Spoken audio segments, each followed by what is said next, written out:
नमस्कार दोस्तों, शिव साधना तंत्र चैनल में आपका स्वागत है। भगवान महाकाल का आशीर्वाद आप सब पे बना रहे, ऐसी कामना है।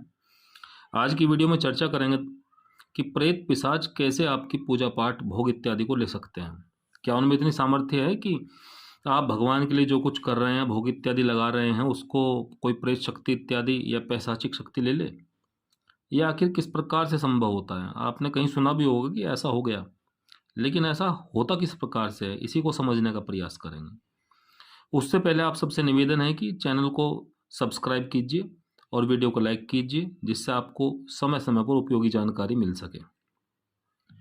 तो इस विषय को समझने के लिए सबसे पहले हमें ये देखना होगा कि हमारे जो घर है उसकी रक्षा करने वाले देव कौन कौन से होते हैं, कि उनके अभाव में कि जो गलत शक्तियां हैं, प्रेत शक्ति हैं, वे हमारे घर में प्रवेश कर जाती हैं और वो हमारी पूजा पाठ भोग इत्यादि को लेने लगती हैं। तो सबसे पहले समझिए, हमारे घर का जो मेन गेट होता है, मुख्य द्वार, और मुख्य द्वार की जो चौखट होती है वो बहुत महत्वपूर्ण चीज़ है। उस स्थान पर घर की कुल शक्ति, कुल देवता और कुल भैरव और कुल के पितृ, इन सब का निवास माना जाता है।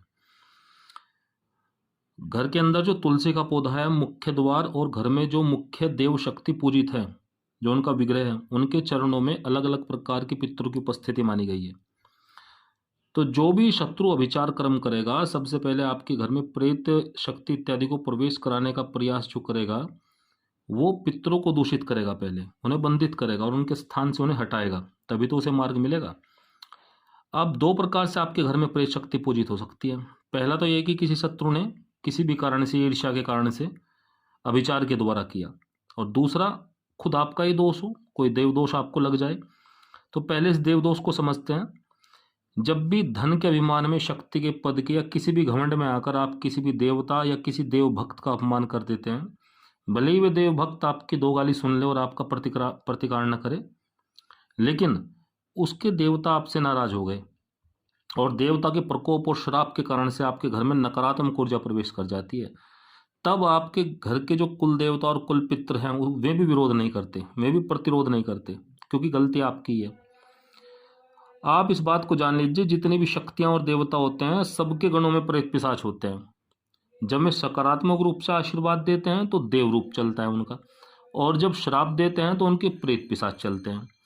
जैसे कि दुर्गा सप्तशती में आपने पढ़ा भी होगा, दुर्गा सप्तशती में कहा गया है कि भगवती जगदम्बा जब भी किसी पर प्रसन्न होती है तो उसे धन, पुत्र, अन्न इत्यादि सभी की वृद्धि कर देती है उसकी, और जब रुष्ट होती हैं तो कुल समेत सबका नाश कर देती हैं। तो जब नाश करना होगा तो उनके प्रेत पिशाच इत्यादि ही चलेंगे, में ही प्रवेश करेंगे।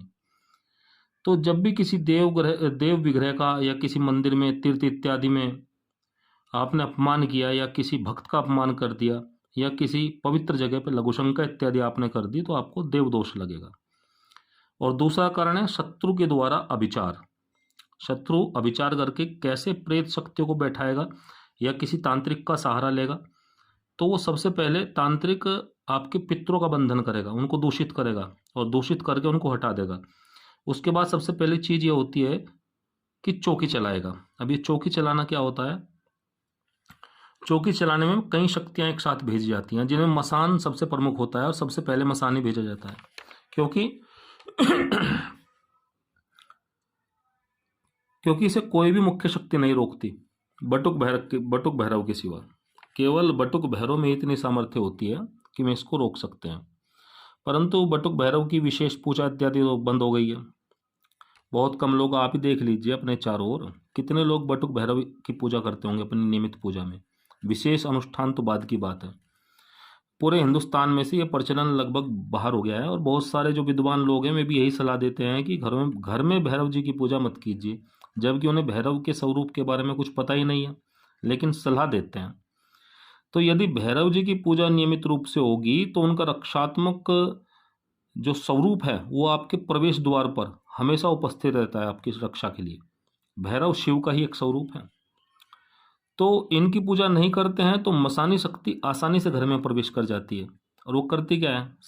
सबसे पहले तो मसानी में आपको बता दूं, मसान छोटे बच्चों की आत्मा होती है। इनको अधिकतर महाशक्तियां नहीं रोकती हैं, क्योंकि ये बाल स्वरूप आत्माएं होती हैं, परंतु ये किसी तांत्रिक की वचनों में बंधी होती हैं। तांत्रिक अपनी विद्या के द्वारा इन्हें सिद्ध करता है, वचनों में बांधता है, तब घर में प्रवेश कराता है। अब घर की संपूर्ण जानकारी, जैसे कौन सा देवता इस घर में पूजित है, किसका रक्षाबंधन इस घर के ऊपर है, पितरों की क्या स्थिति है, ये सब जानकारी ये मसानी शक्तियाँ ही उस तांत्रिक को उपलब्ध कराती हैं। और वह इस जानकारी के आधार पर वह तांत्रिक फिर इस सब का तोड़ निकालता है कि इस घर के देवता पितर किस प्रकार हटेंगे, किसी भोग से हटेंगे, किसी बड़े तांत्रिक प्रयोग से हटेंगे, या किस प्रकार हटेंगे। अब देव शक्तियों का बंधन कैसे होगा, ये इस बात पर निर्भर करेगा कि आपके शत्रु में कितनी पावर है, कितनी शक्ति है, और आपने कितनी साधना की हुई है, आपकी भक्ति कितनी है। तो इस प्रकार से तांत्रिक क्रिया या वचन लेकर यह इन देव शक्तियों को हटा देगा आपके घर से। जैसे रामायण में आपने देखा भी होगा, जब मेघनाद ने हनुमान जी महाराज पर ब्रह्मास्त्र छोड़ा था, तो हनुमान जी ने ब्रह्मास्त्र का सम्मान करते हुए, ब्रह्मा जी का सम्मान करते हुए बंधना स्वीकार किया था। तो कई बार शक्तियाँ क्या है कि आपस में एक दूसरे का सम्मान करती है, मान रखती है, वचनों का मान रखना पड़ता है। तो इन शक्तियों के हटने के बाद में क्या होगा कि आपके घर में नकारात्मक शक्तियों का प्रवेश हो जाएगा। और शत्रु जब भी अभिचार करेगा तो 99% मैं आपको बता रहा हूँ, 99% केस में आपके घर में शत्रु आएगा ही आएगा। उसका बहाना चाहे कोई भी हो, प्रसाद देने के बहाने से आए, कोई और भेंट इत्यादि देने के बहाने से आए। केवल 1% केस ही ऐसे होते हैं कि उच्च कोटि के तांत्रिक ऐसी निकृष्ट क्रियाओं को करें कि किसी चीज़ को भेजने की आवश्यकता ना हो, कि वे बैठे बैठे ही सब कुछ कर देते हैं बाहर से। परंतु जो इतने पहुंचे हुए तांत्रिक होते हैं, ऐसी निकृष्ट क्रियाओं को केवल 1% ही करते हैं। वरना प्रवेश शत्रु करेगा ही करेगा किसी भी तरीके से। अब इसके बाद क्या होगा, आपके घर की जो तुलसी जी हैं, मैं अगर आपके घर में होंगी तो मैं सूखनी शुरू हो जाएंगी, क्योंकि तुलसी का पौधा जो होता है वो बहुत संवेदनशील होता है और नकारात्मक ऊर्जाओं को बहुत तेजी से अवशोषित करता है। इसलिए तुलसी को सदैव ब्रह्म स्थान में लगाया जाता था पहले। अब तो खैर घर ही उस प्रकार से नहीं बन रहे हैं कि ब्रह्म स्थान में तुलसी को स्थान दिया जा सके, लेकिन पहले ऐसा ही होता था। अब इसके बाद अगला प्रभाव क्या होगा कि आपका देव पूजन कम होना शुरू हो जाएगा, कारण चाहे जो भी हो। और उसके बाद देवताओं का आशीर्वाद आप पे से जो बना हुआ था आपके ऊपर, वो कम होना शुरू हो जाएगा, उसमें कमी आएगी। अब शत्रु अगला कदम उठाएगा विद्वेषण का। विद्वेषण के द्वारा पारिवारिक सदस्यों में झगड़ा होगा, झगड़ा आरंभ हो जाएगा और परिवार में कोई ना कोई बीमार पड़ेगा। जब परिवार में झगड़ा और बीमारी का आगमन होगा तो आपका मन पूजा पाठ में कम लगेगा और आपको समय भी कम मिलेगा। इसके फलस्वरूप होगा क्या कि धीरे धीरे जो आपकी देव शक्ति है वो बहुत कमजोर हो जाएगी। वो आपका रक्षण तो करना चाहेगी, परंतु आपकी बुद्धि ऐसी कुंठित हो जाएगी, आप समझ ही नहीं पाएंगे कि हो क्या रहा है। क्योंकि तंत्र का जो खेल है बहुत बहुत सोच समझ के खेला जाता है, आदमी पकड़ नहीं पाता, और जब तक पकड़ता है या समझता है तब तक बहुत देर हो चुकी होती है अधिकतर केस में। और इसके बाद में आपके देवस्थान पर जो प्रेत शक्ति है वो पूरी तरीके से पुष्ट हो चुकी होती है, और जो भी आप पूजा पाठ अब करेंगे उसको वही स्वीकार करती है। अब दूसरी बात यह है कि अगर आप कोई विशेष पूजा अनुष्ठान कर रहे हैं तो क्या होगा, तो इस अवस्था में क्या है कि ब्रह्म पिशाच अभिचार में जरूर भेजा जाता है। जहाँ भी ज़्यादा पूजा पाठ होती है उस अधिक पूजा पाठ को या विशेष पूजा पाठ को ब्रह्म पिशाच स्वीकार करता है। ब्रह्म पिशाच मतलब जो ब्राह्मण इत्यादि होते हैं, जो जनेऊ धारण करते हैं और विशेष पूजा अनुष्ठान जिन्होंने अपने जीवन में की हुई हो, और किसी कारण से मरने के बाद उनको गति ना मिले तो वे ब्रह्म राक्षस की योनि को प्राप्त होते हैं। और कुछ तांत्रिक फिर इन ब्रह्म राक्षसों को सिद्ध कर लेते हैं, तो वे फिर इनका चौकी में प्रयोग करते हैं। क्योंकि ब्रह्म एक ऐसी शक्ति है जो गायत्री के प्रभाव को भी सोखने की क्षमता रखती है। क्योंकि ब्राह्मण जनेऊ इत्यादि धारण करते हैं तो जितनी भी सात्विक पूजा आप करेंगे बड़ी से बड़ी, उसको ब्रह्म राक्षस स्वीकार कर लेता है आसानी से। नकारात्मक शक्तियों में उतनी शक्ति नहीं होती। चौकी कहा इसलिए जाता है कि एक से अधिक शक्तियों को भेजना, चौकी का मतलब ही है। तो जैसी पूजा पाठ आप करेंगे उसे स्वीकार करने के लिए वैसे ही नकारात्मक शक्ति उपस्थित हो जाएगी। सामान्य पूजा पाठ अगर आप कर रहे हैं, मतलब जैसे दीपक जला रहे हैं और लड्डू का भोग लगा रहे हैं, इसको तो मसान भी स्वीकार कर लेगा, इसमें क्या है।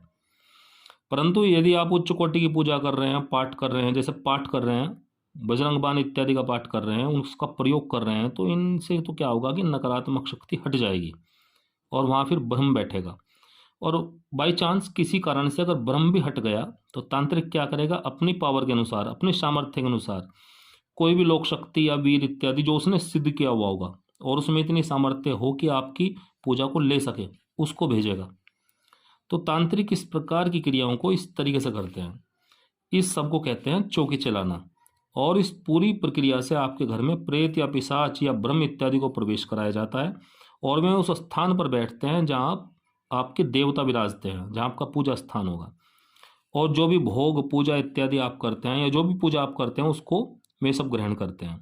इसका मतलब ये नहीं है कि वे देव विग्रह के देव जो विग्रह है आपका उसमें प्रवेश कर जाएंगे, इतनी पावर नहीं होती उनमें, लेकिन वे बस उस स्थान पर उपस्थित रहते हैं। तो आशा करते हैं दोस्तों कि आप इस पूरे विषय को समझे होंगे। आगे की वीडियो में आपको बताया जाएगा कि कैसे पता करें कि आपकी पूजा प्रेत पिशाच ले रहे हैं या नहीं, और फिर उससे अगली वीडियो में कैसे इस परिस्थिति से निकला जाए, इस सब पर चर्चा करेंगे। तब तक के लिए नमस्कार दोस्तों, धन्यवाद।